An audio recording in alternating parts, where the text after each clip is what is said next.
ব্রাজিলের superstar Prince Neymar ২০২৪ Copa আমেরিকাতে খেলার সুযোগ থাকলেও সেখান থেকে সুযোগ হারিয়েছেন ব্রাজিলের আরও ৪ জন সুপারস্টার।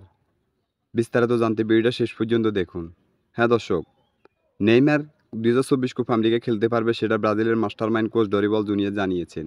সেটা জানার পরে ব্রাজিল ভক্তদের মনে স্বস্তি ফিরে আসলেও অস্বস্তিতে রয়েছেন গ্যাব্রিয়েল জেসুস, ক্যাসেমিরো, অ্যান্থনি, রিসার্লিসনের মতো মহাতারকা ফুটবলারগুলো যখন ২০২৪ কোপা আমেরিকা থেকে বাদ পড়েছেন, তখনই তাদের হাজারো ভক্ত অস্বস্তিতে রয়েছেন। তারা কেন কী কারণে বাদ পড়েছেন সেটাই আলোচনা করব আপনাদের মাঝে। ২০১৯ সালে আপনাদের অবশ্যই জানা রয়েছে, যখন ব্রাজিল কোপা আমেরিকা জয়লাভ করেছিলেন, সেখানে গ্যাব্রিয়েল জেসুস জোড়া গোল করে ব্রাজিলের সেই কোপা আমেরিকা জয়ের নায়ক ছিলেন। সেই কোপা আমেরিকা জয়লাভ করার পর থেকে গ্যাব্রিয়েল জেসুস দীর্ঘদিন মাঠের বাইরে রয়েছেন জাতীয় দল থেকে। অফর্মে থাকার কারণে ২০২৪ কোপা আমেরিকাতে জায়গা পায়নি। অন্যদিকে ক্যাসেমিরো, তিনি কিন্তু ব্রাজিলের বিশ্ব সেরা মিডফিল্ডার, যার হাজারো রেকর্ড রয়েছে ব্রাজিলের হয়ে।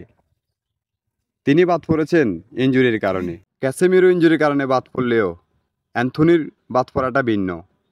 অ্যান্থনি ২০২২ কাতার বিশ্বকাপে ক্রোয়েশিয়ার বিপক্ষে যে ম্যাচে ব্রাজিল হেরেছিল, সেই ম্যাচে কিন্তু দুর্দান্ত একটা খেলা উপহার দিয়েছিল হাজারো ভক্তকে।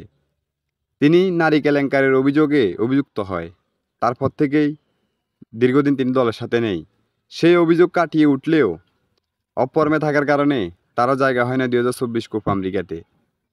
অন্যদিকে রিসার্লিসন, তিনি কিন্তু দুর্দান্ত ছন্দে থাকার পরেও দলে জায়গা পায়নি। যার কারণ হলো ব্রাজিলের রাইট উইঙ্গার রিসার্লিসন যে পজিশনে খেলে, সেই পজিশনে খেলার জন্য ব্রাজিলের এখন তরুণ ফুটবলার রয়েছে অসংখ্য। যার কারণে রিসার্লিসন ২০২৪ কোপা আমেরিকাতে জায়গা করে নিতে পারেনি। অন্যদিকে এই ৯ নম্বর জার্সির মধ্যে ব্রাজিলের রয়েছে হাজারো ইতিহাস।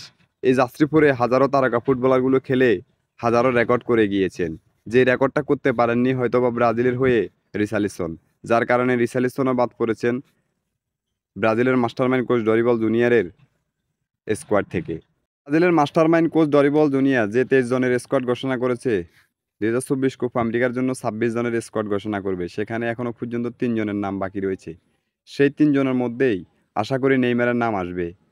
আর নেইমার যদি ২০২৪ কোপা আমেরিকা খেলে, তাহলে ব্রাজিল কি পারবে ২০২৪ কোপা আমেরিকা জয়লাভ করতে? আমাদের কমেন্ট বক্স খোলা রয়েছে, আপনি আপনার মহামূল্যবান কমেন্টটা করতে পারেন এবং নেইমারকে নিয়ে। তো খেলাধুলার সকল আপডেট নিউজ পেতে আমাদের চ্যানেলটি সাবস্ক্রাইব করে আমাদের পাশে থাকবেন।